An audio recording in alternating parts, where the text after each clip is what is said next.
நேயர்களுக்கு அன்பு வணக்கம். புதுச்சேரி தொலைக்காட்சி நிலையத்தின் நேயர்கள் அனைவரையும் கர்க்க கசடர நிகழ்ச்சியில் சந்திப்பதில் பெருமகிழ்ச்சி அடைகிறோம். நிகழ்ச்சிக்காக நான் வினிதா. கர்க்க கசடர அதாவது கற்பதை தெளிவுற ஆராய்ந்து மனதில் நிற்கும்படி நிலையாக கற்க வேண்டும், அதன்படி நடக்க வேண்டும். அது மட்டுமல்ல, அள்ள அள்ள குறையாத அட்சய பாத்திரமும் கல்விதான்.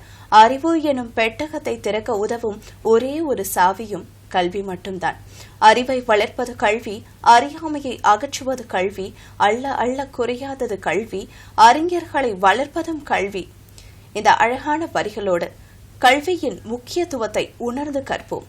இன்று நமது நிகழ்ச்சியில் 8ஆம் வகுப்பு மாணவர்களுக்கு ஆங்கில பாடம் ஏற்படக்கூடிய ஐயங்கள் மற்றும் சந்தேகங்களுக்கு தீர்வளிக்க இன்று நமது நிகழ்ச்சியில் ஆங்கில ஆசிரியை திவ்யா அவர்கள் வந்திருக்கிறார். அவர்களை நேர்களாகிய உங்கள் சார்பாகவும் நிலையத்தின் சார்பாகவும் வரவேற்கிறோம்.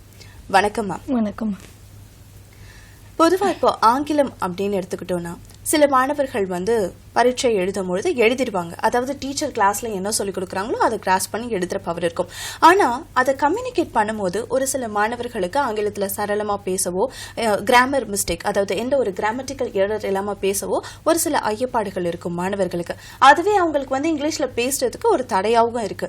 அதாவது எனக்கு பேசினா மிஸ்டேக்ஸ் வரும்னு பயத்தோடையோ ஏதாவது ஒன்னோடையோ கண்டிப்பா மாணவர்கள் இருப்பாங்க. ஆனா இதே அழகா ஏபிஜே அப்துல் கலாம் ஐயா அழகா சொல்லியிருக்காரு. அதாவது தொடர்ந்து ஒரு லாங்குவேஜ் நம்ம திரும்ப திரும்ப பேசும்போது அந்த லாங்குவேஜ் அவங்களுக்கு கண்டிப்பா வந்துடும். அதாவது மிஸ்டேக்ஸ் இருந்தாலும் அதை அதிகமா அவங்க கம்யூனிகேட் பண்ணி பேசும்போது அந்த லாங்குவேஜ்ல அவங்க சரளமா ஆகிறதுக்கான அதிக வாய்ப்பு இருக்கு. ஸோ ஒன்ஸ் நம்ம fail ஆகுறோம், FAIL doesn't mean fail. அதுக்கு என்ன அர்த்தம்னு அழகா சொல்றாரு. அதாவது ஃபர்ஸ்ட் அட்டெம்ப்ட் இன் லேர்னிங் அப்படின்னு சொல்றாரு. அது மட்டும் இல்ல, எண்ட் அப்படின்னா is not an end, effort never dies அப்படின்னு சொல்றாரு. நோ அப்படின்னு வந்துச்சுன்னா it's a next opportunity, so let's be positive அப்படின்னு சொல்லி எந்த ஒரு மொழியா இருந்தாலும் அது கற்கிறதுக்கு சுலபமானது அப்படின்னு நம்ம மேல நம்பிக்கை வச்சா அது ஈஸி அப்படின்னு சொல்றாங்க. அப்போ ஆங்கிலத்துல கம்யூனிகேஷன் அப்படிங்கிறது எந்த அளவுக்கு முக்கியம் மேம்? கம்யூனிகேஷன். ஸோ கம்யூனிகேஷன் ஒரு இம்பார்ட்டண்ட்டான ஒரு விஷயம் மேம். அது கம்யூனிகேஷன். இப்போது நம்ம தமிழில் எடுத்துக்கலாம். குழந்தைங்க எப்படி லாங்குவேஜ் அடாப்ட் பண்ணிக்கிறாங்க, ஸ்கூலுக்கெல்லாம் போகிறது இல்லை, வீட்டில் இருந்து ஃபஸ்ட்டு ஃபேமிலியிலேருந்தே ஸ்டார்ட் பண்ணுறாங்க. எப்படி அப்படின்னா ஃபஸ்ட்டு குழந்தைங்க அப்சர்வ் பண்ணுறாங்க. ஃபஸ்ட்டு அப்சர்வ் பண்ணிவிட்டு பேரண்ட் எப்படி பேசுகிறாங்க அப்படின்ற மாதிரி அவங்க பார்க்குறாங்க. நெக்ஸ்ட் அவங்க என்ன பண்ணுறாங்க அப்படின்னா அவங்க அந்த இடத்துல இது ரைட்டு ராங் அப்படிலாம் எதுவும் பார்க்கறது இல்லை, டைரெக்டாகவே அவங்க பேச ஆரம்பிச்சிடுறாங்க. ஸோ அவங்க குழந்தையா இருக்கும் போது அவங்களுக்கு அது தெரியல, நம்மளை யாராவது தப்பாக நினச்சிருவாங்க, நம்ம ட்ரை பண்ணக்கூடாது அப்படின்னு எதுவும் தெரியல. ஸோ அவங்களுக்கு ஜாலியாக அவங்க ட்ரை பண்ணி தப்பாக இருந்தாலும் பேச ஆரம்பிச்சிடுறாங்க. ஆனால் ஒன்ஸ் க்ரோன் அப் ஆனதுக்கப்புறமா நமக்குள்ள நிறைய தாட்ஸ் வந்துடுது, நம்ம தப்பாக பேசிடுவோமா, அதை ட்ரை பண்ணுறதுக்கு முன்னாடியே நம்மளோட தாட்ஸ் நம்மளை ஆஃப் பண்ணிடுற மாதிரி நிறைய தாட்ஸ் வந்துடுது. ஸோ நம்ம பாசிட்டிவாக இருக்கணும். ஒரு விஷயம் நம்ம லேர்ன் பண்ணுறோம் வேணும் அப்படின்னும் பொழுது நம்ம அதெல்லாம் மீன் பண்ணவே கூடாது. நமக்கு என்ன வேணும் அதை மட்டும் ஃபோக்கஸ் பண்ணிவிட்டு நம்ம ட்ரை பண்ணணும் மேம். இப்போது லாங்குவேஜ் கம்யூனிகேஷன் அப்படின்னு பார்க்கும்போது LSRW நம்ம அதை எடுத்துக்கலாம். ஃபஸ்ட்டு எல்னா லிசனிங். ஃபஸ்ட்டு ஒரு லாங்குவேஜ் அடாப்ட் பண்ணுறோம் அப்படின்னா லிசனிங் இருந்தாலே நம்ம ஆட்டோமேட்டிக்காக நமக்கே தெரியாமல் நம்ம ட்ரை பண்ண ஆரம்பிச்சிருவோம். ஓகே, அதாவது கவனிக்கணும்ன்றீங்க. Yes ma'am. ஸோ லிசன் பண்ணும்பொழுது நம்ம அப்போ தான் வேர்ட்ஸ் எல்லாம் லேர்ன் பண்ணிக்க முடியும் தமிழ்லேயே. நெக்ஸ்ட்டு ஸ்பீக் பண்ணுறோம். ஸோ பேசுகிறோம். ஸோ பேசும்பொழுது அந்த ப்ராக்டிஸ் அப்போ தான் நமக்கு வருது. அப்போ தான் நம்ம மிஸ்டேக் பண்ண ஆரம்பிப்போம். ஸோ மிஸ்டேக் பண்ண தான் நமக்கு அடுத்தடுத்து வர ஆரம்பிக்கும். So LSR. நெக்ஸ்ட்டு தான் ரீடிங். அகடமிக்ஸ்குள்ளே அப்போ தான் வரும். ஸோ அடுத்து தான் நம்ம என்ன பண்ணுறோம் அப்படின்னா நம்ம ஆல்ரெடி தெரிஞ்ச ஒரு லாங்குவேஜை டெக்ஸ்ட் புக்கில் பார்க்கும்பொழுது நமக்கு இப்போ இங்கிலீஷ் அப்படின்னும்போது நமக்கு எடுத்தோடனே புக்கில் தான் பார்க்குறோம். ஆனால் தமிழ் அப்படின்னு எடுத்துருக்கும் போது ஃபஸ்ட்டு நம்ம பேச ஆரம்பிச்சிடும். நமக்கு தமிழை பார்த்தா அந்த அளவுக்கு ஒன்றும் பயம் வர்றதில்லை. ஆனால் இங்கிலீஷ் அப்படின்னும் போது எடுத்த உடனே நம்ம டெக்ஸ்ட்டில் பார்க்கும்போது ஒரு பயம். எப்படி நம்ம சின்ன பிள்ளையில் இருக்கும்போது நம்ம ABCDலாம் லேர்ன் பண்ணும்போது அப்போவுமே அது ஒரு லெட்டர்ஸ் அவ்வளோதான் அப்படின்ற மாதிரி. நெக்ஸ்ட்டு நம்ம அடுத்தடுத்த லெவலில் பேச ஆரம்பிக்கும் போது நமக்குள்ள ஒரு ஹெசிடேஷன், நம்ம கரெக்டாக பேசுகிறோமா தப்பாக பேசிட்டா யாராவது நம்மளை மார்க் பண்ணிடுவாங்க அப்படின்ற மாதிரி ஒரு தாட். நெக்ஸ்ட்டு எப்படி பார்த்தா ரைட்டிங். ஸோ நம்ம என்ன பண்ணுறோம் அப்படின்னா கொஞ்சம் ரிவர்ஸில் ஃபாலோ பண்ணுற மாதிரி இருக்கும். ஃபஸ்ட்டு நம்ம ரைட்டிங் எடுத்துகிட்டு வந்துடுறோம், அப்புறம் தான் நம்ம என்ன பண்ணுறோம் அப்படின்னா பேச வைக்கிறோம். ஸோ நம்ம அதுக்கு பதிலாக ஃபஸ்ட்டு நம்ம பேச வச்சுட்டு அதுக்கப்புறமா தான் நம்ம என்ன பண்ணணும் அப்படின்னா ரைட்டிங் கொண்டு வரணும். ஸோ கிளாஸ் ரூமில் கம்யூனிகேஷன் இங்கிலீஷ்லேயே இருக்கும்போது பசங்களுக்கு அது நார்மலான ஒரு விஷயமா மாறிடும்.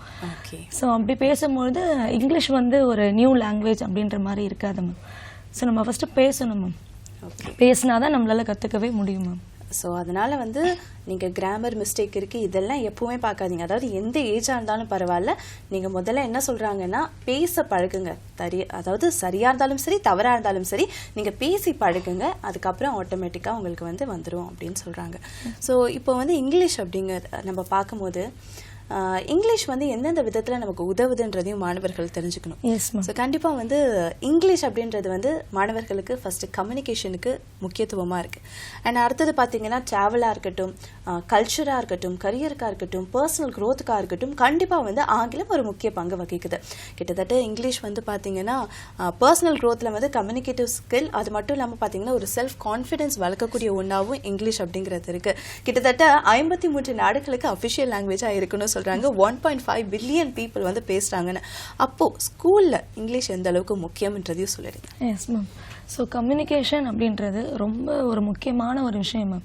ஏன்னா இப்போ நமக்கு இங்கிலீஷ் வந்து தெரிஞ்சிச்சு அப்படின்னா நம்ம சயின்ஸோ சோஷியலோ எந்த கண்டென்ட்டும் கான்செப்டும் மெமரைஸ் பண்ணவே வேண்டாம் மேம். ஒன்ஸ் நம்ம லாங்குவேஜ் லேர்ன் பண்ணிட்டா ஜஸ்ட் கிளாஸ் லிசன் பண்ணால் போதும். ஸோ ஓனாகவே நம்ம எழுத ஆரம்பிச்சிடலாம் மேம். ஓகே, இப்போ ரைட்டிங்கை பற்றி சொல்லுங்க. ரைட்டிங் பற்றி சொல்லிட்டு அண்ட் பசங்களுக்கு வந்து பார்த்தீங்கன்னா எடுத்த உடனே இப்போ சப்ளிமெண்ட்ரி இல்லை ப்ரோஸ் இந்த பாட்டெல்லாம் பார்த்தீங்கன்னா கொஞ்சம் சுலபமான செக்ஷன்ஸாக இருக்கும். பொதுவாகவே இங்கிலீஷ் அப்படின்னா மாணவர்கள் வந்து ஐயப்படக்கூடிய இடங்கள் என்னென்ன அப்படின்னு பார்த்தீங்கன்னா இந்த போயமில் வரக்கூடிய நிறைய டிவைசஸ் இருக்கு. ஸோ அங்கே வந்து அதில் மார்க்ஸும் வந்து மாணவர்களுக்கு கொடுத்துட்டு இருக்காங்க. ஸோ அந்த போயம் அப்படின்னும் போது அதில் வந்து போயம்லேருந்து கொஸ்டின் ஆன்சர்ஸ் கேட்பாங்க. அதை தாண்டி அதில் வந்து சிமிலி, மெட்டாஃபர் நிறைய விஷயங்கள் இருக்கு. அதை பற்றியும் அண்ட் அடுத்தது வந்து அவங்களுக்கு ஐயப்பாடாக இருக்கக்கூடியது கிராமர். இதை பற்றியும் நம்ம போகலாம் இன்னைக்கு. ஸோ நீங்கள் அடுத்த செக்ஷன் நம்ம போயிடலாம். ஸோ நம்மளோட டெக்ஸ்ட் புக்கில் பார்த்தீங்கன்னா நமக்கு கிரேட் 8 NCERT சிலபஸில் பார்த்தீங்கன்னா நமக்கு ப்ரோஸ், போயம், சப்ளிமெண்ட்ரி 3 பார்ட் இருக்குது ma'am. So Honeydew and it's so happen. Prose அப்படின்னு பார்க்கும்போது நீங்கள் ஸ்லைடில் பார்த்தீங்கன்னா யூனிட் வைஸில் best Christmas, present in the world, the tsunami, glimpses of the past, Bipin Choudhury's lapse of memory, next the summit within, this is Jodie Swan, a visit to Cambridge, a short monsoon diary. So இது எல்லாமே pros base தான் ma'am. So pros பேஸோட importance என்ன அப்படின்னு பார்க்கும்போது குழந்தைங்க வந்து படிக்க ஆரம்பிப்பாங்க, நிறைய வேர்ட்ஸ் லேர்ன் பண்ணிப்பாங்க. ஸோ லேர்ன் பண்ண வேர்ட்ஸை அவங்க எக்ஸாம், கிளாஸ் டெஸ்ட்டு ப்ளஸ் அவங்க ஓரலாகவும் அவங்க யூஸ் பண்ண ஆரம்பிப்பாங்க மேம். ஸோ அவங்க ஒன்ஸ் அவங்க லேர்ன் பண்ண தான் நெக்ஸ்ட் அவங்க யூஸ் பண்ணுறாங்க. நெக்ஸ்ட் அவங்க ரைட்டிங்கில் அதை கொண்டு வராங்க. ஸோ நம்ம இங்கே என்ன பார்க்கலாம் அப்படின்னா reading and writing which is inter connected one ma'am. It's like ₹1 coin. நம்மளால செப்பரேட் பண்ணவே முடியாது மேம். ஏன்னா நம்ம படித்தோம் அப்படின்னா தான் அதோட ரிஃப்ளெக்ஷன் நமக்கு ரைட்டிங்கில் இருக்கும். கண்டிப்பாக. Yes ma'am. அதே மாதிரி ப்ரோஸ்ல வந்துட்டு மாணவர்கள் நீங்க சொன்ன மாதிரி நியூ வேர்ட்ஸ் எல்லாம் கத்துப்பாங்க. ஸோ கண்டிப்பா வீட்டில் வந்துட்டு பசங்க லீவ் டைம்ல இருந்தாலும் என்ன பண்றீங்கன்னா இப்போ இவ்வளோ சாப்டர்ஸ் வந்து மேம் காமிச்சாங்க. ஸோ அப்போ என்ன பண்ணீங்கன்னா ஒரு சாப்டர்ல இருக்கிறதுக்கும் அடுத்த சாப்டர்ல இருக்கிறதுக்கும் என்ன புது புது வார்த்தைகள் இருக்கு அப்படிங்கிறத அண்டர்லைன் பண்ணி அதுக்கான மீனிங்கும் இப்பெல்லாம் புக்ஸ்ல கொடுக்குறாங்க. ஸோ அதை ஈஸியாக கோ த்ரூ பண்ணாவே அந்த மீனிங்க்கு என்ன, அந்த வேர்டுக்கு என்ன அர்த்தம்ன்றது பசங்களே தெரிஞ்சுக்க முடியும் இல்லைங்களா? இப்போ போயம்ல நம்ம பார்த்தோம் அப்படின்னா அந்த ஸ்லைடை பார்த்தா உங்களுக்கு தெரியும். The ant and the cricket, geography lesson, the last bargain, the school boy, on the grasshopper and the cricket. So இதெல்லாம் நமக்கு போயமில் இருக்கிற ஒரு ஒர்க்ஸ். ஸோ போய்டிக் டிவைசஸ் அப்படிங்கிற பட்சத்தில் நான் சொன்ன மாதிரி சிமிலி, மெட்டாஃபர் இதெல்லாம் தாண்டி என்னென்ன இருக்குது அப்படிங்கிறதையும் டீட்டெயிலாக சொல்லுங்கள். நம்ம பார்க்கலாம். இப்போ ஸ்லைடு பார்த்தீங்கன்னா போய்டிக் டிவைசஸ், அதில் பார்த்தீங்கன்னா நமக்கு simile, metaphor, personification, alliteration, hyperbole, imagery and paradox. So நமக்கு போய்டிக் டிவைசஸில் முக்கியமான போய்டிக் டிவைசஸ்னால் இதெல்லாம் தான் மேம் இருக்குது. மோஸ்ட்லி 8th கிரேட்ல இது எல்லாமே வருதுங்களா? ஓகே. ஒவ்வொரு ஒர்க்லையும் டிஃபர் ஆகும் மேம். ஓகே. இப்போ நமக்கு வந்து தி ஆண்ட் அண்ட் கிரிக்கெட் அப்படின்னு எடுத்துக்கும் போது அதில் ஒரு போய்டிக் டிவைஸ் இருக்கும்.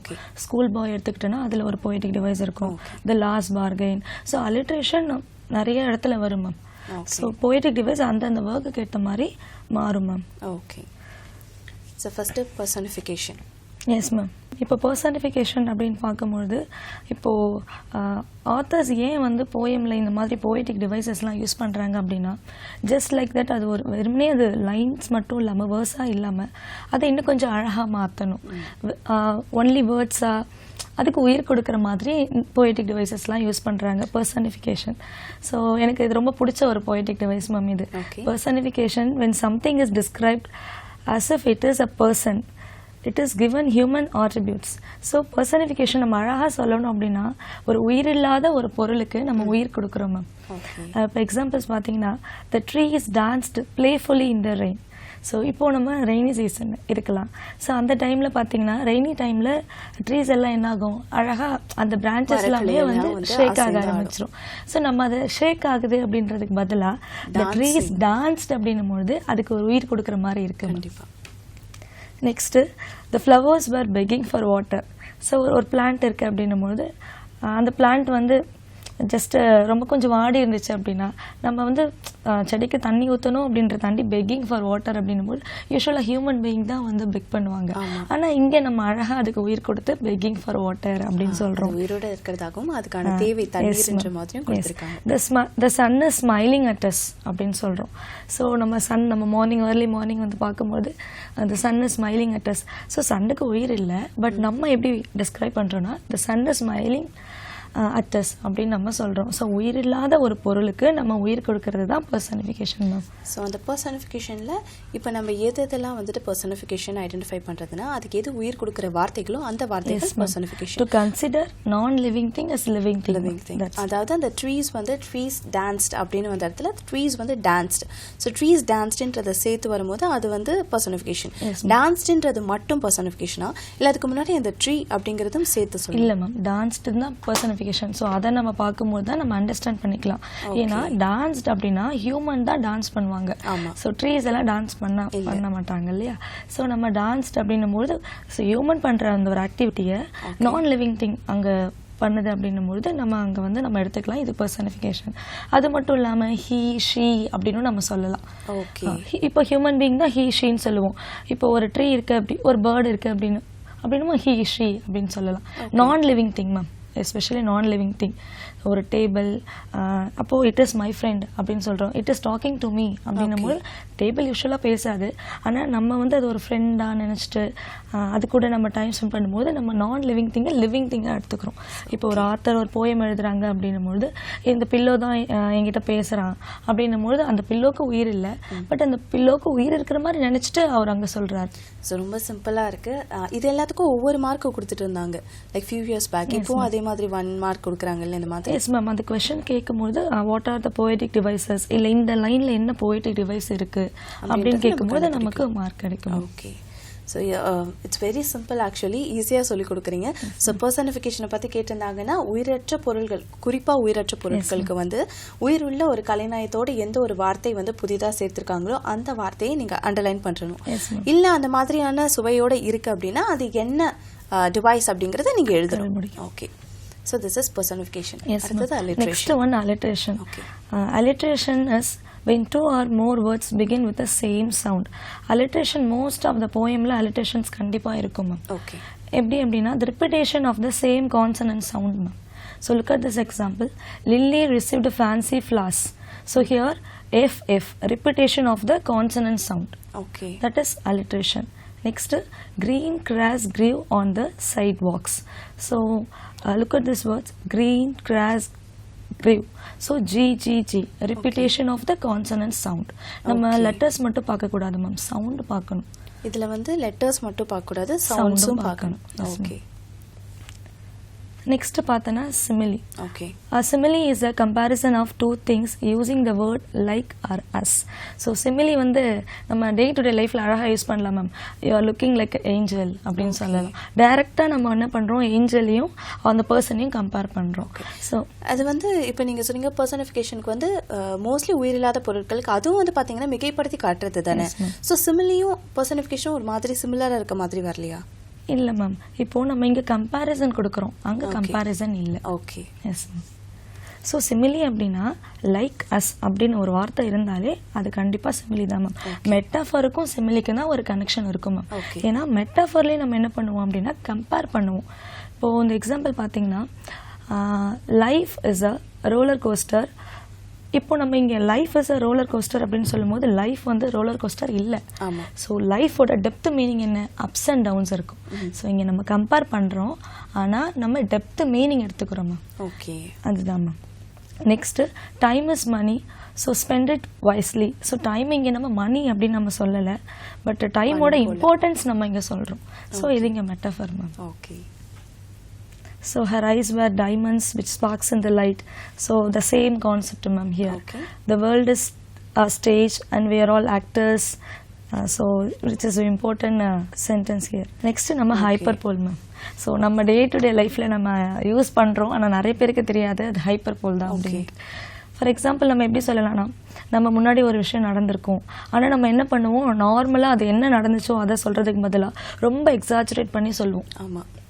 ஏன்னா நமக்கு அந்த ஒரு கியூரியாசிட்டி இருக்கும், நம்ம எக்ஸ்ட்ரா நிறையா அடிஷ்னல் இன்ஃபர்மேஷன் சொல்லுவோம். Ma'am I am starving to death அப்படின்னு சொல்லும் ஹைப்பர்போல். ஸோ டெஃபினேஷன் பார்க்கலாம் நம்ம. And extreme exaggeration that the writer uses for emphasis. So extreme exaggeration ma'am, மிகைப்படுத்தி சொல்றது தான் ஹைப்பர்போல் மேம். இப்போ I am starving to death, இப்போ ஐ எம் ஸ்டார்விங் டு டெத்னா எனக்கு ரொம்ப பசியாக இருக்குது, நான் I am starving to death அப்படின்னும் போது எனக்கு ரொம்ப பசியாக இருக்குது, நான் கண்டிப்பாக சாப்பிட்டே ஆகணும், இல்லைன்னா நான் வந்து இல்லை அப்படின்ற மாதிரி பசியில் இருக்கின்றது ஸ்டார்விங் டு டெத் அப்படிங்கிறத மிகைப்படுத்தி சொல்கிறோம். Yes ma'am. So I am so hungry I could eat a horse, நான் அவ்வளோ பசியாக இருக்கேன், என்னை விட்டுனா நான் ஒரு ஹார்ஸ் கூட சாப்பிட்ருவேன் அப்படின்ற மாதிரி ரொம்ப எக்ஸாஜரேட் பண்ணி சொல்கிறது ஹைப்பர்போல் மேம். ஓகே. ஸோ இந்த பொய்டிக் டிவைசஸ் மோஸ்ட்டாக தெரிஞ்சாலே போதும் மேம், மோஸ்ட்டாக நம்ம மார்க்ஸை எடுத்துடலாம். Okay fine. ஸோ இதெல்லாம் தான் வந்து ஒரு போய்ட்டோட டிவைசஸ். எதுக்காக வந்து போய்ட்ஸ் வந்து அதிகமாக டிவைசஸ் யூஸ் பண்ணிட்டு இருக்காங்க? To enhance its meaning, to increase the beauty of the poem ma'am. Okay. Yes ma'am. ஒரு பாட்டு இருக்கும் போது அதில் நம்ம நிறையா ஒரு ரைமிங் வேர்ட்ஸ் எல்லாம் கூட நம்ம பார்க்கலாம். அந்த மாதிரி போயிட்டு அவருடைய போயம்க்கு ஒரு ஆர்னமெண்ட்ஸ் மாதிரி இந்த போய்டிக் டிவைசஸ்லாம் கொடுக்குறாங்க மேம். ஓகே. ஸோ போயம்னு பார்த்தீங்கன்னா அதில் அதிகபட்சம் மாணவர்களுக்கு ஏற்படக்கூடிய சந்தேகங்கள் இதுவாக தான் இருக்கும். இதை தவிர வேறு எதுவும் சந்தேகங்கள் போயமில் இருக்காது. ஸோ மெமரி பண்ணுற மாதிரி இருக்கும். இப்போ மெமரி போயம்ஸ் இல்லை இல்லை. ஸோ அதுலேருந்து ஆன்சர் கேட்குறது இந்த மாதிரி டிவைசஸ் யூஸ் பண்ணி ஆன்சர் பண்ணுறது. ஸோ போயம் பாட்டு வந்து ஆல்மோஸ்ட் நம்ம கவர் பண்ணியாச்சு. ஸோ அடுத்தது வந்து நீங்கள் LSRW சொன்னீங்க. ஸோ ஸ்கூல் படிக்கிற பசங்களுக்கு கண்டிப்பாக listening, speaking, reading and writing skill இருக்கணும்.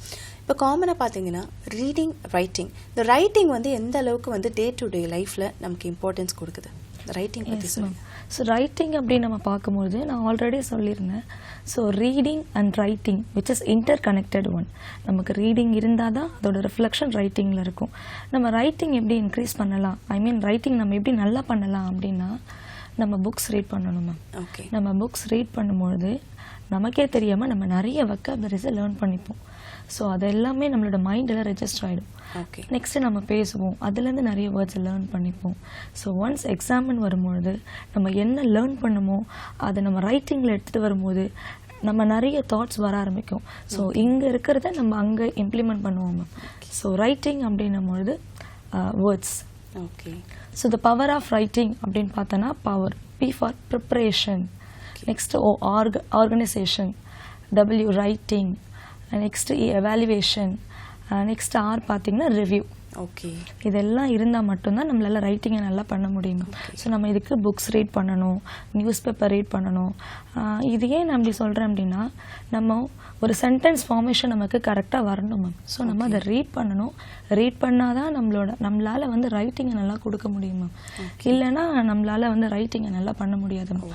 இதில் நம்ம பேசுறதுக்கும் ரைட் பண்ணுறதுக்கும் நிறைய டிஃப்ரென்ஸ் இருக்கு. ஸோ நம்ம பேசும்போது யூஸ்வலாக பேசிடுவோம், இன்ஃபார்மலாக பேசிடுவோம். ஆனால் ரைட்டிங்னு வரும்போது அது கொஞ்சம் ஃபார்மலாக இருக்கும்.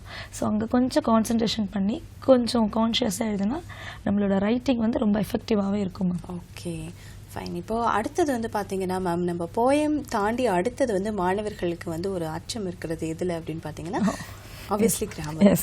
ஸோ கிராமர் பாட்டுக்கு இப்போ நம்ம போயிடலாம். ஸோ ஆக்டிவ் அண்ட் பாசிவ் அதை பற்றி நீங்கள் எங்களுக்கு ஈஸியான ஃபார்மில் ஆக்டிவ் வாய்ஸ்னால் எப்படி கண்டுபிடிக்கிறது, பாசிவ் அதை எப்படி கண்டுபிடிக்கிறது அப்படிங்கிறத ஈஸியாக சொல்லி கொடுத்துருங்க மாணவர்கள். S ma'am. So active and passive voice. So நமக்கு ஆக்டிவ் அண்ட் பாசிவ் வாய்ஸ் இப்போ ஸ்லைட் பார்த்தீங்கன்னா உங்களுக்கு தெரியும் active and passive voice. So active அப்படின்னும்போது வாட் சப்ஜெக்ட் டஸ், சப்ஜெக்ட் என்ன பண்ணுது அப்படின்றது தான் ஆக்டிவ் வாய்ஸ். பாசிவ் வாய்ஸ் அப்படின்னும் போது the focus is on the action. இங்கே subject is doer here and passive வாய்ஸில் subject is receiver here. So look at this example, Ram killed Ravan. So இப்போ நம்ம ஆக்டிவ் வாய்ஸ் எப்படி ஐடென்டிஃபை பண்ணலாம் அப்படின்னா நீங்கள் ஆக்டிவ் வாய்ஸில் உங்களால் பை பார்க்கவே முடியாது மேம். ஓகே. பாசிவ் வாய்ஸில் உங்களால் பை பார்க்க முடியும். ஸோ இதுதான் மேம். பைன்றது வந்து ரிசீவர் சைடில் வரதுனால it's passive voice. Yes ma'am. Okay. So Ram killed Ravan, Ravan was killed by Ram. So இங்கே வந்து பார்த்தீங்க அப்படின்னா நம்ம ரூல்ஸ் வந்து ஃபஸ்ட்டு பார்த்துக்கலாம் ma'am. So subject becomes object, object becomes subject. So நம்ம இங்கே வந்து ஒரு 4 கோல்டன் ரூல்ஸ் இருக்குது ma'am active and passive voice நம்ம கற்றுக்கணும் அப்படின்னா. ஸோ ஃபஸ்ட்டு வந்து ஆக்டிவ் அண்ட் பாசிவ் வாய்ஸில் ஃபஸ்ட்டு ரூல் டென்ஸ் மாறாது மேம். ரிப்போர்ட்டட் ஸ்பீச்சில் நம்ம டென்ஸ் மாற்றுவோம், பட் ஆக்டிவ் அண்ட் பாசிவ் வாய்ஸில் ஃபஸ்ட்டு ரூல் டென்ஸ் மாறாது மேம். இங்கே என்ன டென்ஸ் ஆக்டிவ் வாய்ஸில் கொடுத்துருக்காங்களோ அதே டென்ஸ் தான் பாசிவ் வாய்ஸ்லையும் ஃபாலோ பண்ணுவோம். Next x rule. So subject become object and object become subject. So இப்போ இங்கே பார்த்தீங்கன்னா ஆக்டிவ் வாய்ஸோட ஸ்ட்ரக்சர் இருக்குது, பாசிவ் வாய்ஸோட ஸ்ட்ரக்சர் இருக்குது. So subject plus verb plus object. So date wash the car. So active voice பார்த்தீங்கன்னா first subject, next verb, தென் object. இப்போது subject அப்படின்னும் போது நமக்கு தெரியும் டேட், வேர்ப் ஒரு action word. So here washed the car ஒரு object. So இந்த structure பார்த்தீங்க அப்படின்னா subject plus verb plus object. Passive வாய்ஸில் இதோட ரிவர்ஸ் ஃபார்மேட். ஃபஸ்ட்டு நம்ம ஆப்ஜெக்டை யூஸ் பண்ணிவிடுவோம். இங்கே ஆப்ஜெக்ட் என்ன இருக்குது அப்படின்னா த கார். நெக்ஸ்ட்டு நீங்கள் ஆக்டிவ் வாய்ஸில் பார்த்தீங்கன்னா த வேர்ப் வாஷ்டு இருக்குது பாருங்கள், இது பாஸ்ட் டென்ஸில் இருக்குது. ஸோ அதனால் இங்கே என்ன பண்ணுறோம் அப்படின்னு பார்த்தோன்னா நம்ம ஹெல்பிங் வேர்பு வாஸ் யூஸ் பண்ணுறோம். ஏன்னா depends on the subject only we can use a helping verb ma'am. இப்போ கார்ஸ் அப்படி இருக்கும்போது நம்ம வேர் அப்படின்னு யூஸ் பண்ணிக்கணும். ஸோ இங்கே சப்ஜெக்ட் சிங்குலராக இருக்கிறதுனால நம்ம இங்கே வாஸ் யூஸ் பண்ணுறோம். நெக்ஸ்ட்டு நான் சொன்னேன்ல மேம் ஒரு 4 கோல்டன் ரூல்ஸ். ஸோ டென்ஸ் மாறாது.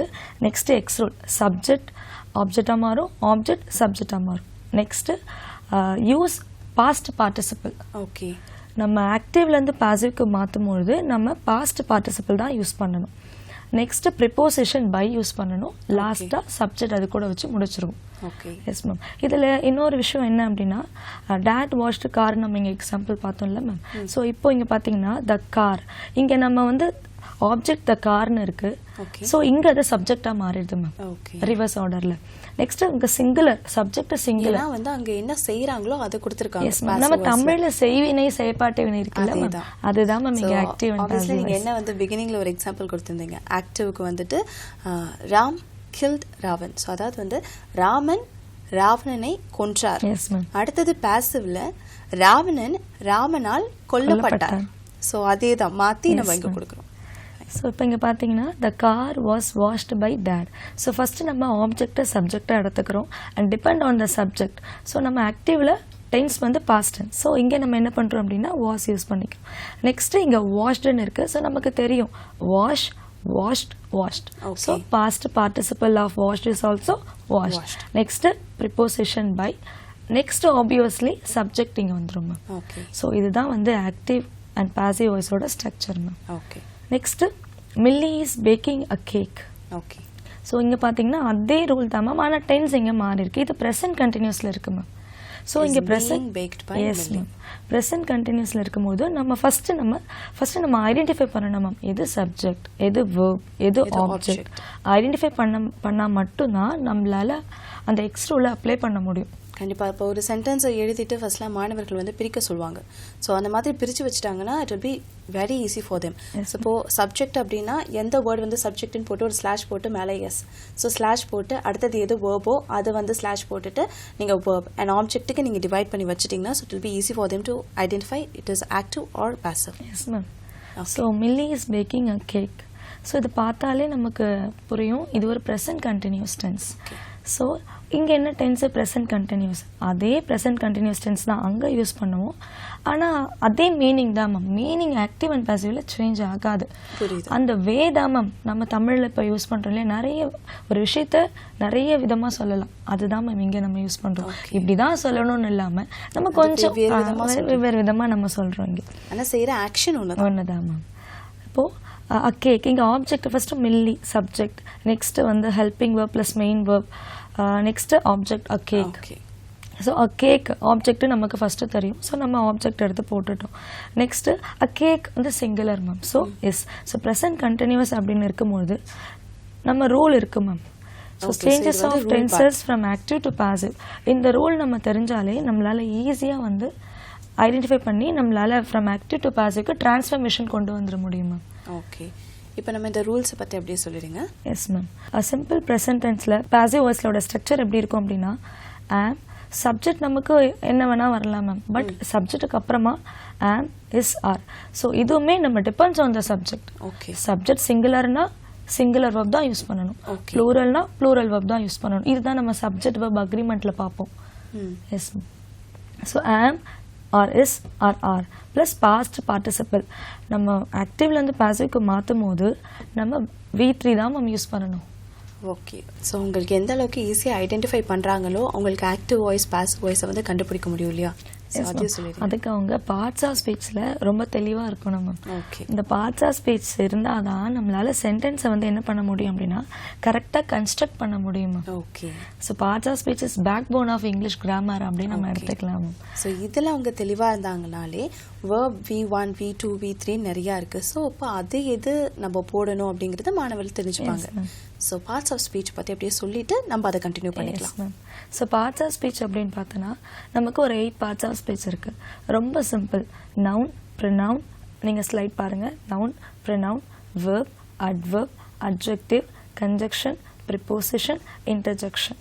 ஸோ நமக்கு டோட்டலாக 8 பார்ட்ஸ் ஆஃப் ஸ்பீச் இருக்கு. ஸோ நம்ம 1 by 1 என்ன அப்படின்னு பார்க்கலாம். ஸோ இப்போ இதில் இப்போ நவுன், ப்ரொனவுன், அட்ஜெக்டிவ் இங்கே டெஃபினேஷன் இருக்கு பாருங்க. நவுன் நம்மளோட கான்செப்ட் என்ன அப்படின்னா வேர்ப். ஸோ நம்ம பார்ட்ஸ் ஆஃப் ஸ்பீச்சில் நம்ம மற்றதும் நமக்கு தெரிஞ்சுக்கும் போது நமக்கு சென்டென்ஸ் வந்து கன்ஸ்ட்ரக்ட் பண்ணலாம் மேம். ஓகே. ஸோ நவுன் அப்படின்னா noun which starts from N. So name of the person, place, things and idea. Okay. Pronoun pronoun வந்து நம்ம நவுனோட பிளேஸில் ஒரு சப்ஸ்டியூஷன் மாதிரி யூஸ் பண்ணிக்கலாம்.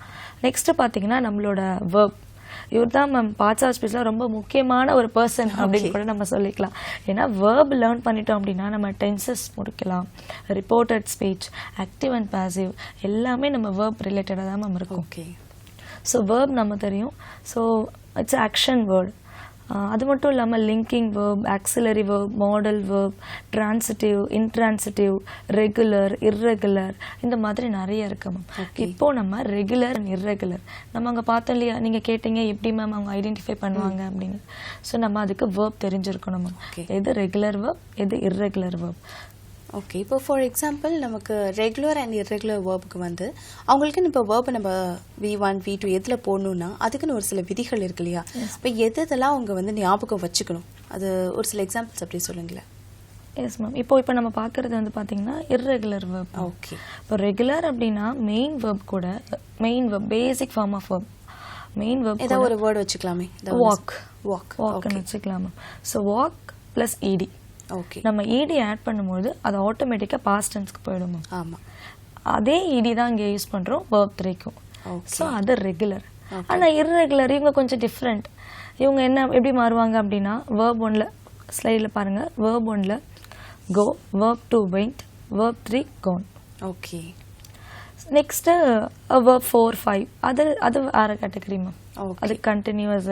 சப்ஜெக்ட் வந்து இப்போ present tense subject singular present டென்ஸ்ல நம்ம இஎஸ் மெயின் வெர்ப் கூட ஆட் பண்ணும்போது she goes, he goes, it goes அப்படின்னு வரும். Next eat, ate, eaten, give, gave, given, bring, brought, act, acted, acted, fly, flew, flown. So நம்ம அதுக்கு வேர்ப்ல நம்ம தெளிவா இருக்கணும். வேர்ப் தெரிஞ்சாதான் நம்மளால அது என்ன டென்ஸ்ல இருக்கு, நம்ம எப்படி மாத்தணும் அப்படின்றத நம்மளால ஈஸியா ஐடென்டிஃபை பண்ண முடியும். ஸோ அப்பதான் உங்களால V3 V2 V1 எது அப்படிங்கறத பார்த்து போட முடியும். இல்லைன்னா ஒண்ணுமே பண்ண முடியாது மேம் வேர்ப் தெரியலனா. ஸோ மாணவர்கள் எடுத்த உடனே வேர்ப் இதெல்லாம் வந்து தெரிஞ்சுக்கணும். ஸோ கோனா அடுத்தது என்ன வரும், அடுத்தது என்ன வரும்ன்றதை அவங்க தெரிஞ்சுக்கணும். பை, பாட் இதெல்லாம் தெரிஞ்சுக்கணும். ஓகே. ஸோ நெக்ஸ்ட் பாத்தீங்கன்னா they wore a sweater. So இங்கே ஸ்வெட்டர் வந்து ஆப்ஜெக்டாக இருக்கு மேம், நமக்கு தெரியும். ஸோ த ஸ்வெட்டர், ஸோ அங்கே ஓர்னு இருக்கு பாருங்க, அது ஒரு பாஸ்ட் டென்ஸ். ஸோ அதனால the sweater was worn by them. So they இங்கே தெம்மா மாறிடுது மேம். ஓகே. தே அப்படிங்கிறதுனால அவங்க. அதே நம்ம பை ப்ரிப்போசிஷன் யூஸ் பண்றதுக்கு அப்புறமா வரதுனால தெம்மா மாறிடுது. இப்போ நான் சொன்னேன்ல மேம் ஸ்ட்ரக்சர். ஸோ ஆக்டிவோட ஸ்ட்ரக்சர் நமக்கு தெரியும், சப்ஜெக்ட் வெர்ப் ஆப்ஜெக்ட். பாசிவோட ஸ்ட்ரக்சர் ஆப்ஜெக்ட் வெர்ப் சப்ஜெக்ட். அதுக்கு முன்னாடி சப்ஜெக்ட் முன்னாடி நம்ம ப்ரிப்போசிஷன் பை யூஸ் பண்ணிப்போம். இப்போ Reena gave me the book, the book was given to me by Reena. நம்ம இப்போ சில சேஞ்சஸ் கூட நம்ம பண்ணிக்கலாம் மேம். நமக்கு மீனிங் வந்தா போதும் மேம். டென்ஸ் மாறக்கூடாது, மீனிங் சேஞ்ச் ஆகக்கூடாது. ஃப்ரம் ஆக்டிவ் டு பாசிவ்ல டிரான்ஸ்ஃபர்மேஷன் பண்ணும்போது மேம். இது வந்து ஸ்ட்ரக்சர் மேம். ப்ரெசன்ட் கண்டினியூஸோட ஸ்ட்ரக்சர் என்ன, ப்ரெசன்ட் பர்ஃபெக்டோட ஸ்ட்ரக்சர் என்ன, ப்ரெசன்ட் பர்ஃபெக்ட் கண்டினியூஸ், இது எல்லாமே அதோட ஸ்ட்ரக்சர்ஸ் இங்கே நான் கொடுத்துருக்கேன். இப்போது சிம்பிள் ப்ரெசன்ட் டென்ஸ் நம்ம பார்த்தோம், present continuous and present perfect. Perfect அப்படின்னாலே நம்ம ஹேவ் தான் மேம். Have, has. அது பாஸ்டில் வரும்போது had. Okay. So present perfect அப்படின்னும் போது have plus has been plus participle. இந்த ஸ்ட்ரக்சர் நம்ம பாசிவ்ல ஃபாலோ பண்ணுற structure. Okay. Present perfect continuous நம்மளால ஃப்ரம் ஆக்டிவ்லேருந்து பாசிவ்க்கு ட்ரான்ஸ்ஃபார்ம் பண்ண முடியாது ma'am, according to the rule. Okay. Next பார்த்தீங்கன்னா simple past tense. So same, அங்கே ஆம் இஸ் ஆர்னா இங்கே was were. Okay. Plus past participle. So இப்போ ஆக்டிவ்னா அதுக்கு என்ன வரணுன்றதுக்கு நீங்கள் இப்படி தான் சொல்கிறீங்க. ஸோ இந்த கொடுத்துருக்கிற விதிகள் எல்லாம் மாணவர்கள் வந்து தெரிஞ்சுக்கிட்டாலே ஸோ இதுக்கு இதுதான் வரணுன்றது அவங்க மக்கப் பண்ணணும், இல்லை அதை வந்து அவங்க ப்ராக்டிஸ் பண்ணி தெரிஞ்சுக்கணும். அப்போனா அவங்களுக்கு ஈஸியாக இருக்கும் இல்லையா? ஸோ இது கண்டிப்பாக வந்து மாணவர்கள் பார்த்துக்கோங்க. ஸோ ஃபர்ஸ்ட் ஆக்டிவ் இருக்குது, அடுத்தது சிம்பிள் ப்ரெசென்ட் கண்டினியூஸ்னு கொடுத்துருக்காங்க இல்லையா? இப்போ இந்தந்த மாதிரி வந்துச்சுன்னா இப்போ ஆக்டிவ்னா அதுக்கு அதுதான் வரும் அப்படின்றத தெளிவாக கொடுத்துருக்காங்க. ஸோ இதை நீங்கள் மெமரைஸ் பண்ணாலே it will be easy for you. அடுத்தது ஃபோர்த் வந்து present perfect. S ma'am. So இப்போ நீங்கள் இதில் என்ன எக்ஸ்பிளைன் பண்ண போகிறீங்க மேம்? எஸ் மேம், நம்ம எக்ஸாம்பிள்ஸோட பார்க்கும்போது இன்னும் தெளிவாக அண்டர்ஸ்டாண்ட் பண்ணிக்கலாம் மேம். ஸோ நம்ம இங்கே நமக்கு ஸ்ட்ரக்சர் இருக்குது ப்ளஸ் எக்ஸாம்பிள் சென்டென்ஸ் இருக்குது. So present simple, subject plus verb one, present டென்ஸில் verb one plus object. So examples பார்த்தோன்னா I play basketball every week. So இந்த வேர்ப் பாருங்கள், பிளே தான் இருக்குது. ஓகே. நெக்ஸ்ட் ப்ரெசன்ட் கண்டினியூஸ், அந்த structure with example. So subject plus am is are plus verb plus ing plus object. So I am playing basketball now. So this is a structure of present continuous tense. Okay. Now please explain me what is the difference between the first and second one. So present simple அப்படிங்கும்போது I play, அதாவது நான் ஒவ்வொரு வாரமும் விளையாடுவேன் அப்படிங்கறத சொல்றான். அதுக்கும் அடுத்ததுக்கும் இருக்கிறது எந்த மாதிரியான வித்தியாசங்கள், அது எப்படி மாணவர்கள் ஈஸியா கண்டுபிடிக்கலாம்? Yes ma'am. So I play அப்படிங்கும்போது அது simple present. அது ப்ரெசன்ட் டென்ஸில் இருக்குது, பட் அது அப்போவே வந்து அந்த ஆக்ஷன் வந்து இன்னும் கண்டினியூ ஆகலை. அது ப்ரெசென்ட்டில் அந்த ஆக்ஷன் ஓவர். இப்போ ப்ரெசென்ட் கண்டினியூஸ் பார்க்கும்போது the action which started but still it is in progress. Okay. Action start ஆகிட்டு இன்னும் முடியல. ஓகே. அதுதான் மேம் இங்கே difference. Okay. Next present perfect அப்படின்னு பார்க்கும்போது நமக்கோட ஸ்ட்ரக்சர் பார்த்தீங்கன்னா subject, have, has plus verb 3 plus object. இப்போ நம்ம ப்ரெசன்ட் பர்ஃபெக்ட்ல பார்க்கும்போது நமக்கு ஆல்ரெடி இங்கே verb 3 இருக்கும். ஓகே. நமக்கு verb 3 தெரியலனா கூட நமக்கு தெரியல, மாற்ற தெரியல அப்படின்னு நம்ம ஃபீல் பண்ண வேணாம். இங்கே நமக்கு verb 3 இருக்கு. ஸோ ஜஸ்ட் நம்ம I have just yes ma'am, I have just played basketball. The action just now completed. So action over, but முடிஞ்சிருச்சு. எஸ் மேம், இப்போ தான் முடிஞ்சிருக்கு அப்படின்ற மாதிரி நம்ம இங்கே சொல்கிறோம். Okay. Next present perfect continuous. So structure with examples ma'am. நம்ம இதை சால்வ் பண்ண நமக்கு ஆட்டோமேட்டிக்காக வந்துடும் மேம். நம்ம எல்லா ரோலையும் நம்ம படிக்கணும் அப்படின்ற ஒரு அவசியம் இல்லை. சால்வ் பண்ண நமக்கு கொஞ்சம் கொஞ்சமாக நம்ம மைண்டில் ரெஜிஸ்டர் ஆகிடும். ஸோ வேர்பில் அதிக கான்சன்ட்ரேட் பண்ணால் மட்டும் போதும். ஸோ ஒன்ஸ் ப்ராக்டிஸ் பண்ணும்போது நமக்கு ஈஸியாக வந்துடும். ஓகே. இப்போது ப்ரெசன்ட் சிம்பிளில் எம்மா ரைட்ஸ் அ லெட்டர். ஸோ இப்போது நம்ம இந்த ஆக்டிவ் வாய்ஸ் பார்க்கும்போது Emma subject, writes verb, a letter object. இப்போ இங்க Emma third person singular present tense. Okay. So name of the person he, she, it, the third person. So அதனால நம்ம verb கூட S add பண்ணியிருக்கோம். Okay. இப்போ இங்க நமக்கு சப்ஜெக்ட் வெர்ப் அக்ரிமெண்ட்டும் நம்ம கற்றுக்குறோம் மேம். இது டென்ஸ்லேயும் வரும். So Emma writes a letter. So subject plus verb plus object. So நம்மளோட பாசிவ் வாய்ஸ்க்கு ஆக்டிவ்லேருந்து பாசிவ் வாய்ஸ்க்கு மாற்றணும்னா நம்ம ஃபஸ்ட்டு ரிமெம்பர் பண்ண வேண்டிய 4 golden rules. Tense will not change, first rule. Next X rule. So subject object மாறும், object subject மாறும். Next use the be verb according to the subject. So subject singular இருக்கும்போது நம்ம verbும் singular தான் use பண்ணணும், according to the tense also. Next verb 3 past participle. Next preposition by plus subject. இதுதான் ma'am rule. இந்த rule நம்ம மைண்டில் வச்சிட்டோம் அப்படின்னா ஆக்டிவ் அண்ட் பாசிவ் ஒரு அழகாக நம்ம மார்க் ஸ்கோர் பண்ணிடலாம் மேம். எல்லாருமே ஒரு பசில் மாதிரி ஜாலியாக இருக்கும் மேம், சால்வ் பண்ணுற மாதிரி இருக்கும். என்ஜாய் பண்ணி படிச்சுனா இன்னும் ஜாலியாக இருக்கிற மாதிரி இருக்கும். So Emma writes a letter. So இங்கே a letter is a object. So letter first வந்துடுது மேம் நமக்கு. Letter subject. இப்போ இங்கே ஆப்ஜெக்ட் ஃபஸ்ட்டு வரும்போது அது சப்ஜெக்டாக மாறிடுச்சு. Okay. So letter singular. So இது present tense. So letter is. So இங்கே ரைட்ஸ் இருக்குது, அது மெயின் வேர்ப் ப்ரெசன்ட் டென்ஸில் இருக்குது. நம்மளோட rule according to the rule verb 1 or verb 2 verb 3 மாறிடும் ma'am. So write, wrote, written. Okay. So written by Emma. So நம்ம இந்த 2 எக்ஸாம்பிள்ஸ் இந்த 2 டிரான்ஸ்ஃபர்மேஷன் பார்க்கும்போது நம்மளோட மீனிங் எங்கேயுமே மாறல, டென்ஸ் மாறல, ஜஸ்ட் ஸ்ட்ரக்சர் மாறிடுச்சு. as you said beginningல சொன்னீங்க, ஒரு விஷயத்தை வந்து நம்ம ஒரு விதமா சொல்லாம பல விதங்களா எப்படி சொல்லணுமோ அது அழகா வந்து கொடுத்துருக்காங்க. ஸோ இப்போ நீங்கள் ஸ்க்ரீனில் பார்த்தா தெரியும். ஃபர்ஸ்ட் விஷயம் எம்மா ரைட் அ லெட்டர் அப்படின்னு கொடுத்துருக்காங்க. அதையே வந்து பாசிவ்ல வந்து ஃபர்ஸ்ட் விஷயம் எம்மா ரைட் அ லெட்டர், அதாவது அவங்க ஒரு லெட்டர் எழுதுறாங்க. அடுத்தது லெட்டர் வந்து எம்மாவால் எழுதப்பட்டது அப்படின்றத சொல்கிறாங்க. ஸோ அதே வந்து ப்ரெசன்ட் கண்டினியூஸில் இருக்கும்போது ப்ரெசன்ட் கண்டினியூஸ் அந்த ஆக்ஷன் வந்து முடியலை. ஸோ அதனால ரைட்டிங் எழுதிட்டுருக்காங்க, இஸ் ரைட்டிங் அ லெட்டர் அப்படின்னு கொடுத்துருக்காங்க. ஸோ அதுவே பேசிவ்ல வரும்போது is being written. Yes ma'am. So Emma is writing a letter, அதே கான்செப்ட் தான் ma'am. So a letter is being written by Emma. Is being அப்படின்னா அதாவது எழுதிட்டே இருக்காங்க, ப்ராசஸ்ல இருக்காங்க அப்படிங்கறத சொல்றாங்க. சோ அதே பாஸ்ட்ல வரும்போது முடிஞ்சிருச்சு. சோ இது வந்து பசங்க வந்து ரைட், ரோட், ரிட்டன் இதெல்லாம் அவங்க தெரிஞ்சு வச்சிருக்கணும். சோ தெரிஞ்சு வச்சிருந்தாங்கன்னா முடிஞ்சது அப்படின்னா முடிஞ்சிருச்சுன்னா ரோட் அப்படின்னு வரும். இப்போ எழுதிட்டு இருக்கோம் அப்படின்னா ரைட், முடிஞ்சிருச்சுன்னா ரிட்டன் அப்படிங்கறதெல்லாம் அவங்க தெரிஞ்சு வச்சிருக்கணும். So it will be very easy for them. Okay. Next simple past. Emma wrote a letter. So the same ma'am. A letter was. இங்கே நம்ம ஏன் வாஸ் யூஸ் பண்ணுறோன்னா மெயின் வேர்ப் பார்த்தோன்னா ரோட்டுன்னு இருக்கும். ஓகே. ஸோ நம்ம அதுலேருந்து ஐடென்டிஃபை பண்ணிக்கலாம் டென்ஸ் அங்கே past tense. So here a letter was. So next verb 3. A letter was written by who? Emma. Okay. So அது முடிஞ்சிச்சு. Next past continuous. So past கண்டினியூஸும் சேம் தான். Emma was writing a letter was being written by Emma. So once நம்ம first நம்ம simple present டென்ஸை நம்ம கற்றுக்கணும் அப்படின்னாலே கண்டினியூவேஷனாக அது அப்படியே ஆட்டோமேட்டிக்காக வர ஆரம்பிச்சிடும். Okay. Next present perfect. So Emma has written a letter. So present perfect அப்படின்னாலே நமக்கு have verb. Has, have or had. ப்ரெசன்ட்னா ஹேஸ், ஹேவ், பாஸ்ட்னா ஹேட் ப்ளஸ் வேர்ப் 3. இதுதான் ma'am. So Emma has written a letter has been written by Emma. Actually இது வந்து நீங்கள் சொன்ன மாதிரி பசில் மாதிரி தான். If sentence is given, sentence வந்து என்ன சென்டென்ஸ் சிம்பிளில் இருக்கா இல்லை ப்ரெசென்ட்டா அதை ஃபஸ்ட்டு மாணவர்கள் தெரிஞ்சுக்கணும். கரெக்டாக? ஸோ அந்த சென்டென்ஸை பார்த்தே அவங்க வந்துட்டு ஈஸியாக வந்து ரைட் அப்படின்னா வந்துட்டு ப்ரெசென்ட்டில் இருக்குது, ரோட்னா முடிஞ்சிருச்சுன்றதை அவங்க தெரிஞ்சுக்கணும். ஸோ அப்போ அது தெரிஞ்சுக்கிட்டாங்கனாலே ஈஸியாக வந்து அந்த சென்டென்ஸ் என்ன சென்டென்ஸ்ன்னு தெரிஞ்சுக்க முடியும். ஸோ அவங்களால ஈஸியாக பிரிக்கவும் முடியும் சப்ஜெக்ட் வேர்ப் எல்லாம். ஓகே. அடுத்தது நெக்ஸ்ட் நம்ம ப்ரெசென்ட்ல பார்த்தோம், ஹேஸ் பார்த்தோம். அதே பாஸ்ட்ல ஹேட். அங்க ஹேஸ் பீன்னா இங்க had been. The same structure. Future. இங்க Emma will write a letter. The action is going to happen in future. எழுத போறாங்க. அப்போ இங்க எப்படி மாறுனா a letter will be written by எம்மா.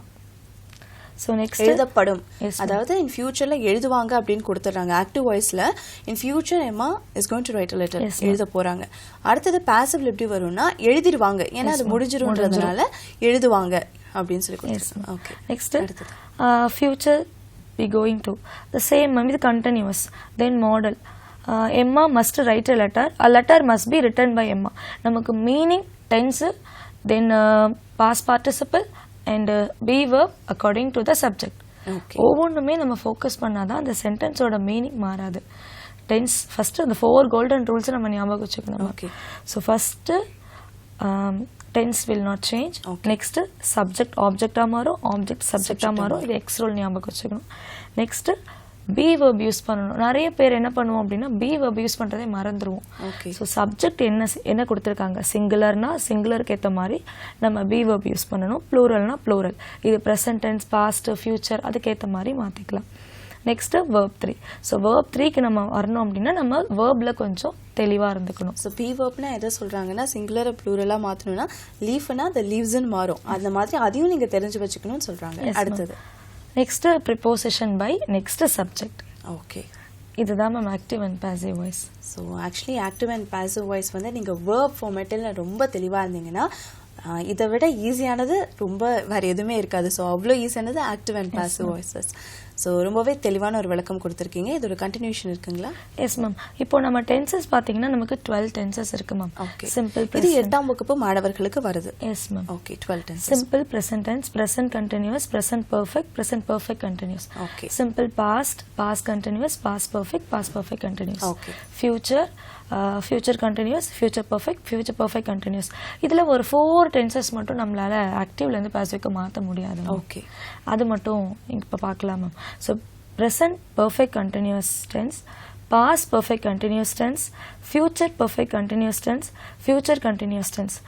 இவங்களை மட்டும் நம்மளால என்ன பண்ண முடியாது அப்படின்னா ஆக்டிவ்ல இருந்து பாசிவ்க்கு மாற்ற முடியாது. ஓகே. ஸோ நமக்கு இங்க 4 போயிடுவாங்க, மீதி இருக்கிறது 8 தான். இந்த 8 ஃபோக்கஸ் பண்ணாலே நமக்கு ஈஸியா நம்ம ஆக்டிவ் அண்ட் பாசிவை அழகா ஸ்கோர் பண்ணிடலாம். வேற கண்டினியூஷன் இருக்கா? Yes ma'am. நம்ம இப்போ பார்ட்ஸ் ஆஃப் ஸ்பீச் இருக்குல்ல மேம், இப்போ கிரேட் 8 கிராமர் அப்படின்னு போகும்போது பிள்ளைங்களுக்கு ஆக்டிவ் அண்ட் பாசிவை தாண்டி நமக்கு அவங்களுக்கு பார்ட்ஸ் ஆஃப் ஸ்பீச்சுக்கு நிறைய இம்பார்ட்டன்ஸ் கொடுத்துருக்காங்க மேம். ஓகே. ஏன்னா அவங்க கிரேட் 8லயே இங்க பேசிக் வந்து ஸ்ட்ராங் ஆயிடணும் அப்படின்ற மாதிரி ma'am. So parts of speech தெரியல அப்படின்னா அவங்க மேல மேல போகும்போது அவங்களுக்கு ரொம்பவே டஃப்பான ஒரு டாஸ்கா. கிராமர் அப்படிங்கிறது இன்னும் கடினமான ஒண்ணா மாறும். S ma'am. ஸோ பிள்ளைங்களுக்கு பேசிக் பார்ட்ஸ் ஆஃப் ஸ்பீச் தெரியல அப்படின்னா அடுத்து என்ன சொல்றாங்க அப்படின்றது புரியாது. அங்க போயிட்டோம் என்ன ஆகும் அப்படின்னா அதே 8th டீச் பண்ணியாச்சு, ஸோ அவங்களுக்கு பிள்ளைங்களுக்கு தெரியும் அப்படின்ற மாதிரி அடுத்த போற மாதிரி இருக்கும். குழந்தைங்களுக்கு வந்து அதை சொல்லவும் முடியாது, எங்களுக்கு வேர்ப் தெரியல அப்படின்ட்டு. ஸோ அவங்க வேர்ப் பார்ட்ஸ் ஆஃப் ஸ்பீச்சில் ரொம்ப ஸ்ட்ராங் ஆயிட்டாங்க அப்படின்னா கண்டிப்பா அவங்களுக்கு அடுத்தடுத்த லெவல் போறதுக்கு ஒரு ஈஸியா இருக்கும் மேம். ஓகே. ஸோ நம்ம பார்த்தோம் ஆல்ரெடி ஸ்டார்ட் பண்ணோம், நம்ம நவுன்ல இருந்து பார்க்கலாம். ஏன்னா கிரேட் 8ல பார்ட்ஸ் ஆஃப் ஸ்பீச் ஒரு டாபிக்கா கொடுத்துருக்காங்க. Okay. So noun, pronoun, adverb, adjective, preposition, conjunction, லாஸ்டா தான் நமக்கு ஆக்டிவ் பாசிவ் கொடுத்துருக்காங்க. ஸோ இவங்களுக்கு பேசிக் ஸ்ட்ராங் ஆயிடுச்சுன்னா நெக்ஸ்ட் அவங்களுக்கு போறதுக்கு ரொம்ப ஈஸியா இருக்கும்.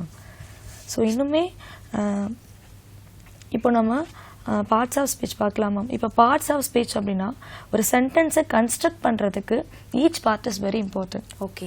ஸோ அது என்னென்ன பார்ட் அப்படின்னு நம்ம பார்க்கலாம். First noun ma'am. So noun which starts from the letter N.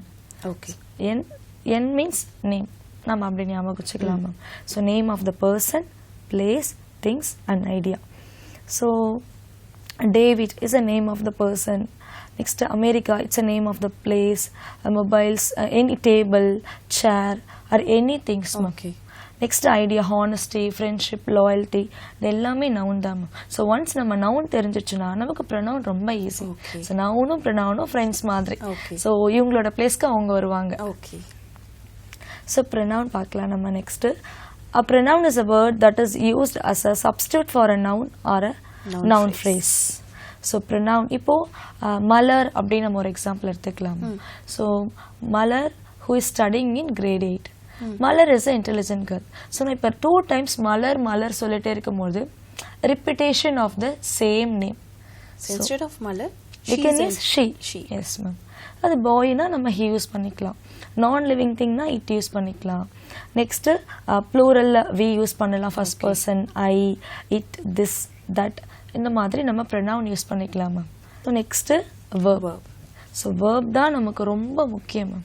So verbல நம்ம பார்த்துருக்கோம் action verb, transitive, intransitive, auxiliary verb, modal verb, regular and irregular. Okay. So verbல பார்த்தீங்கன்னா it's like ocean ma'am. Okay. நிறைய இருக்கும். அது ஒன்று நம்ம first main verb it's action verb அப்படின்னு கற்றுக்கணும். transitive, intransitive அந்த மாதிரி நிறைய verbs இருக்கு மேம். ஸோ இப்போ நம்ம 1 by 1 பார்க்கலாம். So action verb.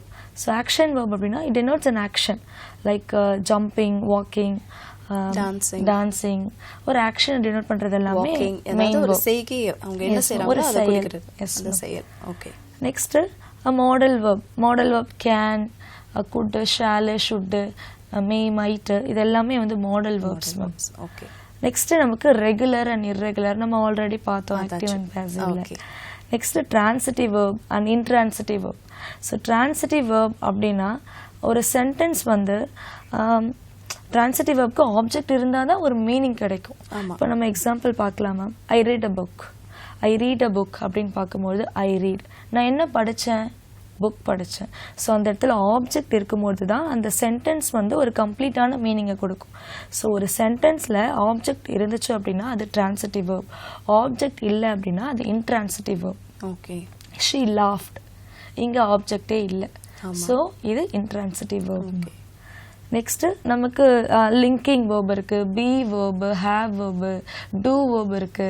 இந்த மாதிரி வேர்ப்ல நிறைய வந்து ஒரு வேர்டையும் இன்னொரு வேர்டையும் கனெக்ட் பண்றது. அதாவது ஃபார் எக்ஸாம்பிள் வித்தா இருக்கலாம், வித் வரும், பி கனெக்ட் பண்றது எல்லாமே லிங்கிங் வேர்ப்.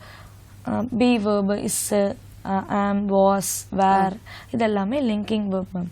ஸோ நம்ம மெயின் வேர்ப் மட்டும் இம்பார்ட்டன்ஸ் இல்லாமல் நமக்கு linking verb, helping, auxiliary verb, model verb, எல்லா வேர்புமே நமக்கு ஒரு சென்டென்ஸ் கன்ஸ்ட்ரக்ஷனுக்கு யூஸ்ஃபுல்லாக இருக்கும். இது ஒரு சின்ன விஷயம் தான், பட் ஆனால் இதை நம்ம தெரிஞ்சுக்கன்னா ரொம்ப யூஸ்ஃபுல்லாக இருக்கும். இன்னுமே எங்கே வாஸ், எங்கே இஸ் யூஸ் பண்ணணும், எங்கே வேர் யூஸ் பண்ணணும் அப்படின்ற ஒரு கன்ஃபியூஷன் குழந்தைங்களுக்கு இருக்கும்.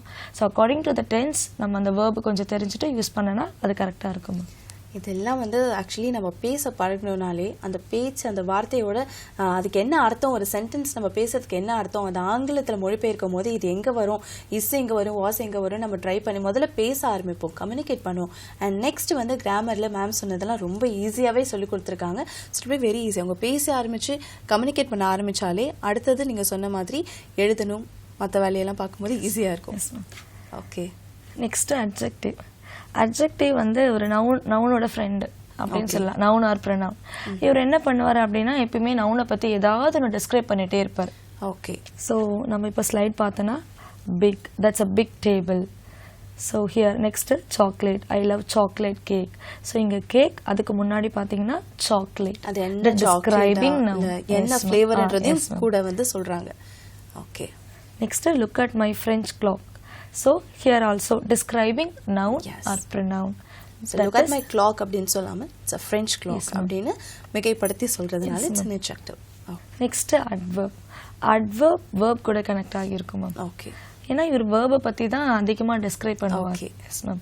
அங்கே நவுன் அண்ட் ப்ரொனவுன் அப்படின்னும் போது அட்ஜெக்டிவ், இங்கே வேர்ப் அப்படின்னும் போது அட்வர்ப். இந்த நேம் நம்ம சொல்கிறோம்ல ma'am, adverb. So adverb is talking about verb. Okay. இந்த மாதிரி நம்ம ஞாபகம் வச்சுக்கலாம் ma'am. So an adjective slide பார்த்தீங்கன்னா an adjective is a word that describes a verb. An adjective or another adverb, it tells how often, when and where. So adverb என்ன அப்படின்னா ஒரு action, வேர்ப்னா நமக்கு ஆக்ஷன் வேர்ட் அப்படின்னு தெரியும். அந்த action எப்படிப்பட்ட action, அந்த ஆக்ஷன் எப்போ நடந்தது, ஹவு, வென், வேர், இந்த மாதிரி கொஷின்ஸ்க்கு ஆன்சர் பண்ணுற மாதிரி இருக்கும். ஓகே. இப்போ the boy ran slowly, fastly. How was the action? Slowly, fastly. A girl is singing a song. How was the song? Beautifully. அந்த மாதிரி most adverb ly ல முடியும் ma'am. Okay. Yes ma'am. So easily, happily, loudly, quickly, lovely, sadly, silently. So most adverb வந்து ly ல முடியும். adverbs ஆ இருக்கும். Okay. இது additional information, verb பத்தி additional information, extra information கொடுக்கும் மேம். ஓகே. இதுதான் adverb. ஓகே. நெக்ஸ்ட் நம்ம adverb examples பார்க்கலாம் மேம். ஓகே. ஸோ இப்போ we will meet tomorrow for lunch.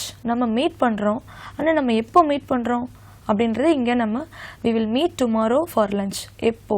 So adverb வந்து அப்படின்னா நம்ம நிறைய கொஷின்ஸ் இங்கே அப்ளை பண்ணி பார்க்கலாம். when, where, how, இந்த மாதிரியான கொஷின்ஸ்க்கு நமக்கு adverb பார்க்கும்போது ஆன்சர் கிடைக்கும். Okay. Next she solved the puzzle quickly. அவங்க சால்வ் பண்ணிட்டாங்க, ஆனால் எப்படி சால்வ் பண்ணாங்க, குயிக்லி, அந்த மாதிரி மேம். ஸோ மோஸ்ட்டாக அட்வர்ப் அப்படின்னு பார்க்கும்போது நமக்கு எல்ஒய்ல எண்ட் ஆகிடும் மேம். ஓகே.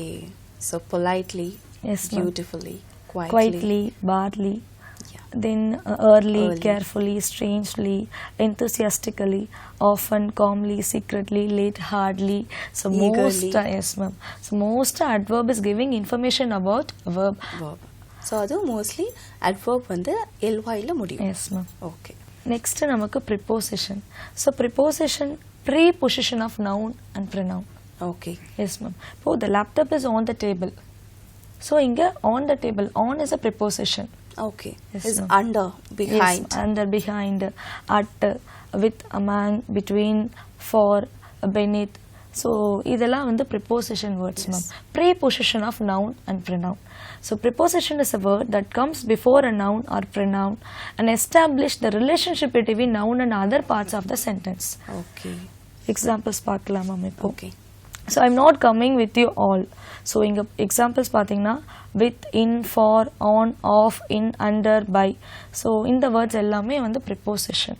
ஸோ ப்ரிப்போசிஷன் பார்த்தீங்கன்னா கனெக்ட் பண்ணுறாங்க. So I am not coming, இப்போ ப்ரிப்போசிஷன் இல்லைன்னா அங்கே நமக்கு மீனிங் வராது பாருங்க. I am not coming you all. So preposition இருக்கும் போது தான் அங்கே நமக்கு ஒரு கம்ப்ளீட்டான மீனிங் கிடைக்குதுமா. நான் வந்து வரமாட்டேன், ஐ எம் நாட் கம்மிங்ன்றது நான் வரமாட்டேன்னு வந்துருச்சு. I am not coming you all, நீங்க எல்லாம் அப்படின்னும் போது ஒரு ப்ராப்பர் வரல, யார் கூட வரல அப்படிங்கிற இடத்துல அந்த வேர்டை போடணும். S ma'am. Next, Mom is working in the kitchen. Where she is working? In the kitchen. So inside of the kitchen. Next, for. He'll be late for his flight. So இங்க நம்ம preposition அப்படினும்போது so நமக்கு connect பண்றாங்க ma'am. so நமக்கு preposition இல்ல அப்படினா so நமக்கு அங்க மீனிங்கே கிடைக்காது, ஒரு உயிர் இருக்காது. Yes ma'am. so இத நீங்க go through பண்ணிக்கிட்டீங்கன்னா நமக்கு இன்னும் நிறைய இருக்கு மேம்.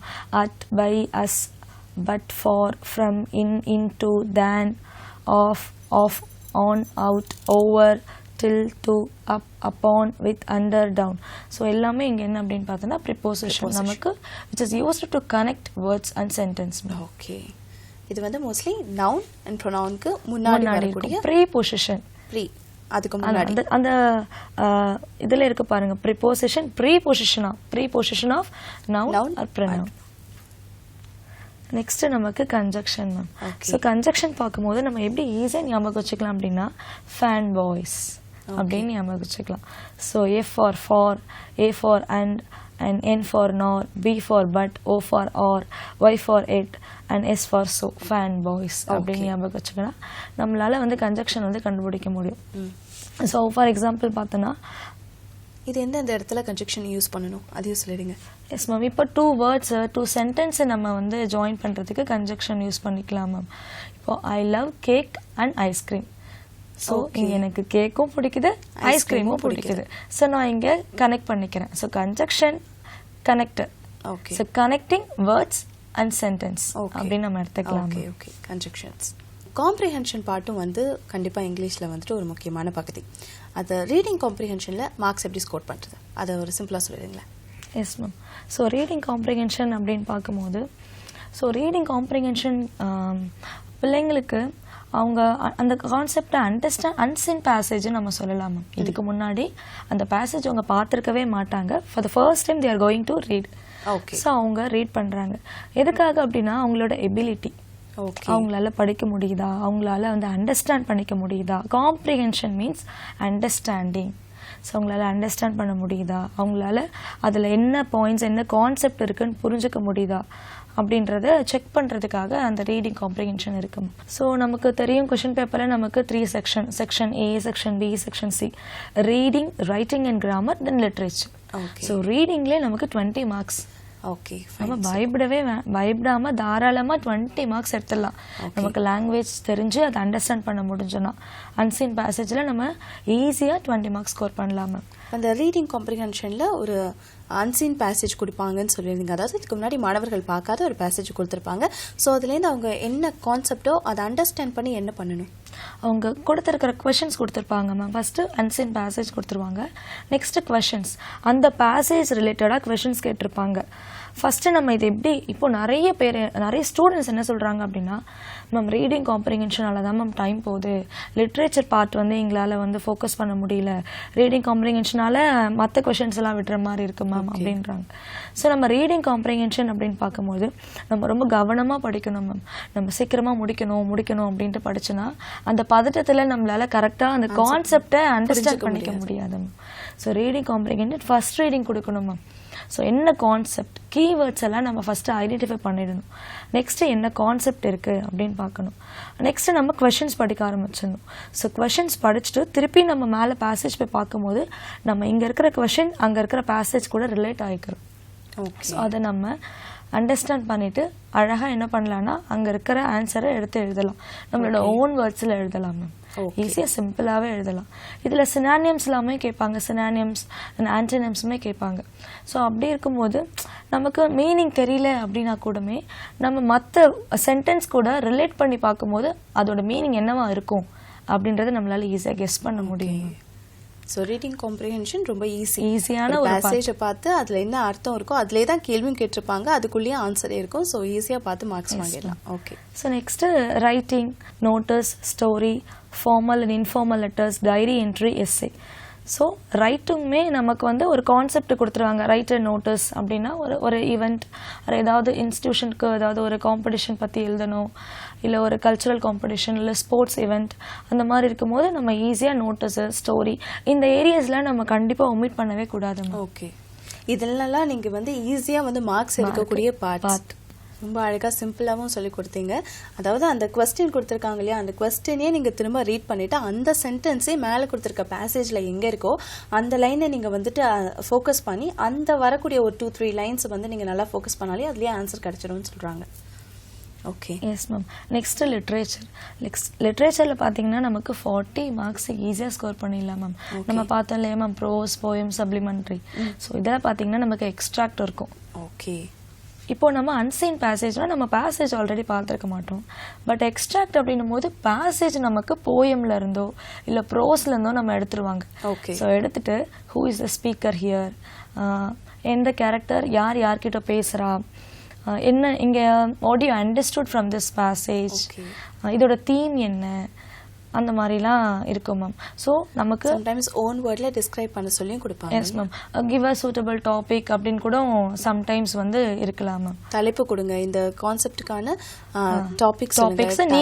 நீங்க வேற ஏதாவது ஒரு ஆல்டர்னேட்டிவான டாபிக்ஸ் கொடுக்கணும், என்ன கொடுப்பீங்க அந்த மாதிரி கேட்கலாம்.